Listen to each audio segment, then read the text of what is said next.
Welcome to GK facts. करण में जानेंगे वीडियो के अंदर। देखिए, आज का जो हमारा 2 बजे वाला टॉपिक है वो है सरकार ने अभी जो है वायुसेना में नए हथियार प्रणाली शाखा बनाने को मंजूरी दी है। ठीक है, यानी कि सरकार ने क्या कहा है कि आपको पता होगा, अभी मैंने आपको कल जो है एक रिपोर्ट कराई थी, है ना, सिप्रा की करके एक रिपोर्ट थी, जिसमें मैंने आपको बताया था कि भारत जो है हथियारों के मामले में अगर बात करें तो चौथे स्थान पर है। ठीक है, और 2016 से लेकर 20 तक का मैंने आपको बताया था कि 2016 से लेकर 2020 तक भारत में जो है गिरावट आई है हथियार को, मतलब हथियार के मामले में आत्मनिर्भरता होने पर। ठीक है, इससे पहले भारत क्या था, दूसरे स्थान पर था। कौन से पर था? दूसरे पर था, लेकिन अभी भारत चौथे स्थान पर देखा गया है। अब ये रैंकिंग जो गिरी है, इसके ऊपर बहुत सारे कारण भी मैंने बताए थे, जैसे कोविड हो गया, है ना, और भी चीजें थी।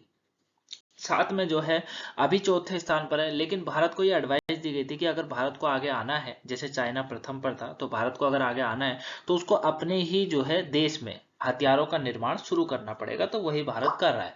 अब क्या करा गया है कि सरकार ने जो है वायुसेना में नए हथियार प्रणाली, क्या, नए हथियार प्रणाली जो है इसको हथियार प्रणाली शाखा को जो है मंजूरी दे दी है कि भैया आप कर लीजिए। ठीक है, तो क्या है ये पूरा टॉपिक, किन किन हथियारों का अब जो है शाखा बनाने जा रहा है वायुसेना, उसको जानेंगे और वायुसेना की स्थापना के बारे में बात करेंगे। तो चलिए स्टार्ट करते हैं और हर पॉइंट्स को ध्यान से समझिएगा। इंपॉर्टेंट टॉपिक है, वीडियो को लाइक सब्सक्राइब शेयर कर दीजिएगा। अगर सुबह की वोकैबुलरी नहीं देखी हो तो उसे जरूर देख लीजिएगा। देखिए क्या कहा जा रहा है यहाँ पर, एक एक चीज को समझते हैं।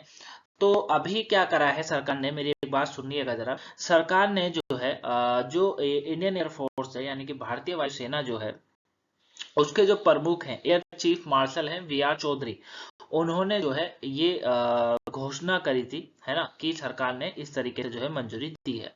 वी आर चौधरी जो है, उनका ये भी कहना है कि आजादी के बाद पहली बार ऐसा हो रहा है कि भारतीय वायुसेना में एक नई प्रणाली शाखा बनाई गई है। और उन्होंने इसे जो है चंडीगढ़, क्या, चंडीगढ़ में जो है वायुसेना दिवस परेड में इस खबर की घोषणा करी थी। किसने करी थी?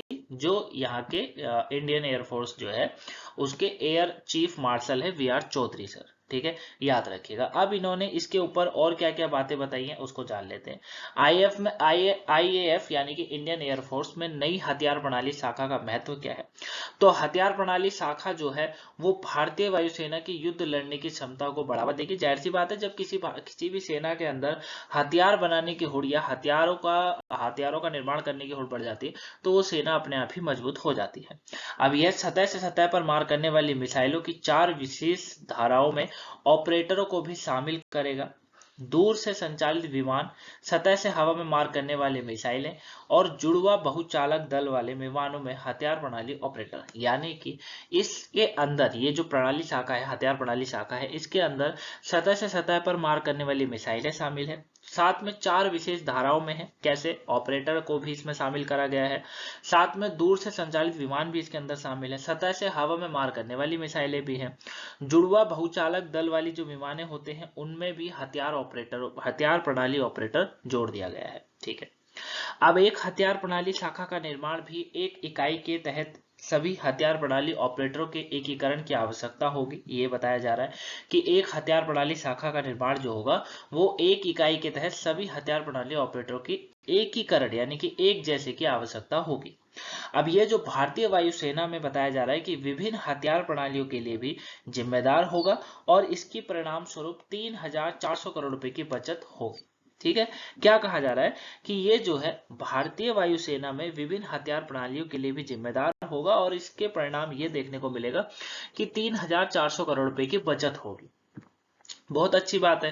ठीक है, क्योंकि आपको पता है जब एक देश की सेना दूसरे देश से कुछ भी सामान को खरीदती है तो उसको बहुत नुकसान होता है देश को, है ना। अब ऐसा तो है नहीं, अगर उसने मान लीजिए कोई भी हथियार है, मान लीजिए एक बंदूक है और वो 100 रुपए में खरीदी है। ठीक है, बंदूक का नहीं लेते हैं, चलिए एग्जांपल कुछ भी ले लेते हैं, चीनी का एग्जांपल ले लेते हैं या अनाज का एग्जांपल ले लेते हैं।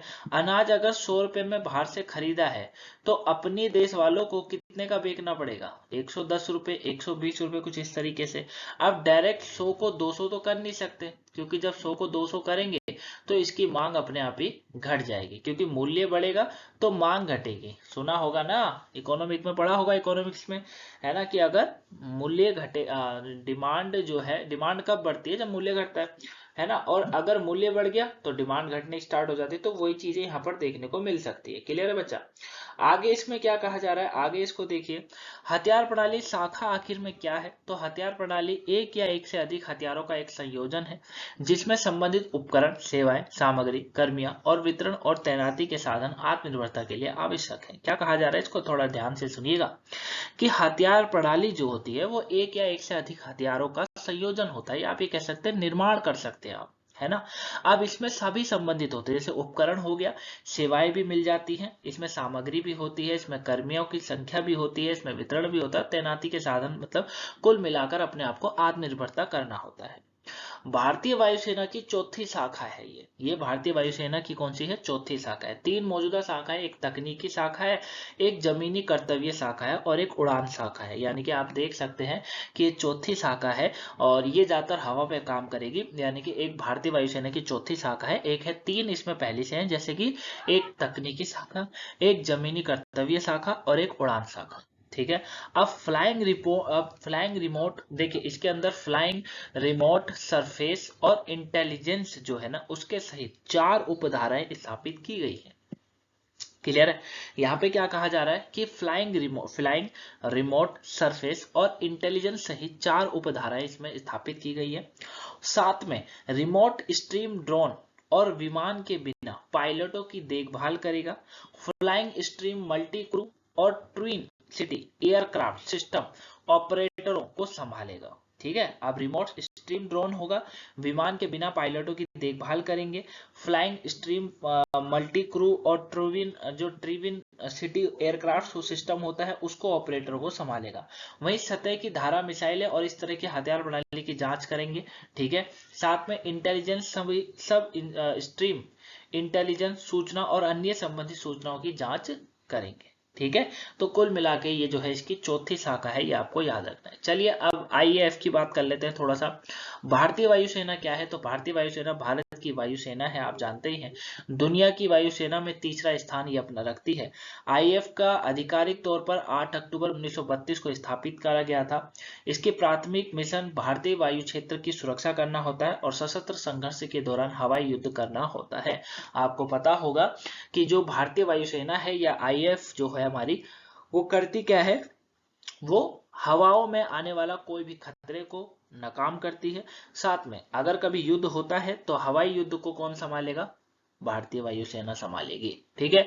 8 अक्टूबर 1932 को इसकी स्थापना करी गई थी। ठीक है। आधिकारिक स्थापित किया गया था इसको, और दुनिया की तीसरी सबसे खतरनाक सेना में इसका नाम आता है। क्लियर है। तो आई होप आप ये पूरा अच्छे से जान गए होंगे। कोई डाउट लगा हो कमेंट बॉक्स में जरूर बताएगा। अगर सुबह की वकल नहीं देखी तो देख लीजिएगा, पेपर के पॉइंट विषय इंपॉर्टेंट है। मिलेंगे नेक्स्ट वीडियो में, तब तक के लिए thank you for watching guys, have a nice day. और 7 बजे वाली वीडियो देखना मत भूलिएगा, 7 बजे भी टॉपिक आता है। Thank you for watching guys.